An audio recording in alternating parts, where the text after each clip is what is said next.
अखंड मंथन के सभी दर्शकों को नमस्कार। मैं हूं शेखर त्रिपाठी और आप देख रहे हैं हमारा YouTube चैनल अखंड मंथन। नवसंवत 2075 जो विरोधकृत नवसंवत के नाम से जाना जा रहा है, उसके विषय में हमारे सुप्रसिद्ध ज्योतिषाचार्य श्री संत बेत्रा अशोक जी बहुत पहले भविष्यवाणी कर चुके थे कि 30 अप्रैल तक जातिगत और धार्मिक दंगे होंगे। 18 अप्रैल जब से ये नवसंवत का शुभारंभ हुआ था, जिस समय हमने ये भविष्यवाणी आपके सामने प्रस्तुत की थी, उस समय इस तरह के कोई हालात नहीं थे। लेकिन आपने देखा है पिछले दिनों जिस तरह से जातिगत और धार्मिक दोनों प्रकार के दंगे और जिस तरह से विकराल रूप धर लिए, उससे आप ये समझ गए होंगे कि श्री संत बेत्रा अशोक जी ने जो भविष्यवाणी की थी वो 100% सत्य हुई। अभी जो करंट है ये वाला मंथ जब तक शनि मंगल का योग है, मैंने आपको बताया 30 अप्रैल तक विघटनकारी तत्व, विघटनकारी ताकतें, विघटनकारी लोग, विघटनकारी मानसिकता के नेतागण मुंह से कुछ और बोलेंगे, पीछे से कुछ और करेंगे। तो उनसे आपको बहुत संचेत रहना है। देश हित और राष्ट्र हित के लिए आपको आंख कान खुले रखने हैं। अगर आपको कहीं पे कोई ऐसी हरकत नज़र आती है तो तुरंत आप जो है सरकार को सूचित करें।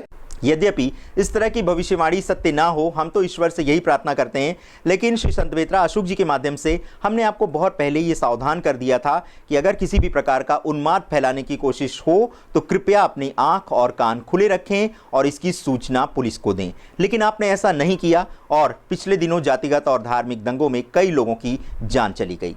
हमारा आपसे प्रश्न ये है कि क्या जाति धर्म के आगे क्या मनुष्यता छोटी पड़ गई है? क्या मनुष्य का कोई धर्म नहीं रह गया है? इस बात पर विचार करें और उसके बाद अपने आप पर धर्म और जाति का चोला ओढ़ें। आज हम बात करेंगे उसी भविष्यवाणी के विषय में। श्री संत बेत्रा अशोक जी, आपका बहुत बहुत स्वागत है। ये बहुत दुखद है कि जो आपने जातिगत और धार्मिक दंगे की जो भविष्यवाणी की थी वो सत्य हुई, लेकिन आपने इस बात की गणना बहुत पहले कैसे कर ली थी? टाइम बाउंड बताया था आपको। संवत स्टार्ट से लेके 30 अप्रैल के बीच में ये चीज़ें होंगी और 30 अप्रैल से लेके सितंबर के बीच में ये सब चीज़ें जो हैं शांत हो जाएंगी। जी, तो आपके अनुसार क्या जातिगत और धार्मिक उन्माद 30 अप्रैल तक कायम रहेगा? बुझने से पहले लो एक बार बड़ी ऊंची उठती है।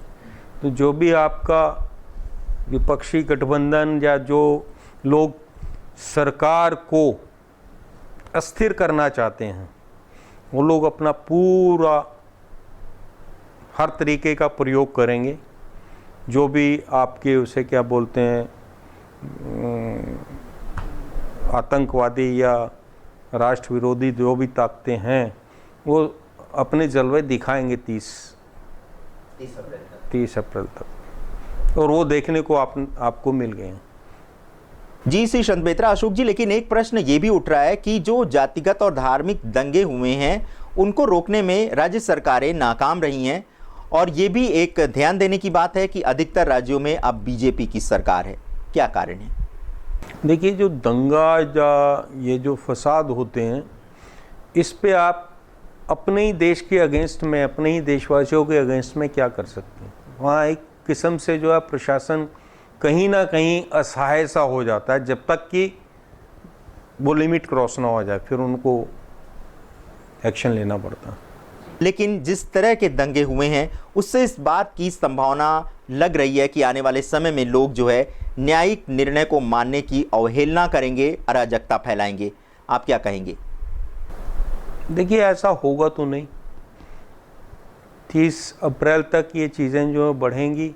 इवन आपके चीफ जस्टिस के अगेंस्ट कांग्रेस ने एक मूवमेंट जो है महायोग अभियोग का, वो कि इनको हटाया जाए, उसका कारण यही है कि 5 में से 4 उनके हैं और जिनको हेड बनाया है वो जो है उनकी दृष्टि जो है दूसरी है, वो उनके इलेक्टेड नहीं हैं।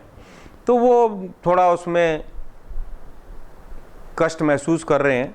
तो जुडिशरी है, तो सबसे ऊपर है, किसी भी देश में जो है सबसे ऊपर है, और वो निष्पक्ष अपना निर्णय लेती है और निष्पक्ष निर्णय ही लेना चाहिए। उसमें कहीं पे भी राजनीति या राजनीतिज्ञों का इंटरफेरेंस जो है वो नुकसान देगा। देखिए, जो लोग आंदोलन कर रहे हैं, जो लोग सड़कों के ऊपर, उनको पता भी नहीं है कि जजमेंट क्या हुआ है। वो आप ही के फेवर की बात है।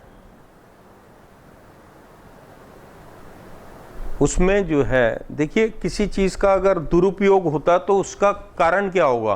किसी चीज़ को आप दुरुपयोग करोगे तो आप उसको छीन लोगे। तो दुरुपयोग ना हो उस पे वर्डिक्ट था। कोई SC/ST एक्ट में कोई चेंज नहीं किया है कि उसका दुरुपयोग ना हो। उससे पहले उसकी इंक्वायरी होगी, इंक्वायरी के बाद अगर वो सत्य पाया जाता तो वो उसको अरेस्ट किया जाएगा। तो इसमें गलत क्या है?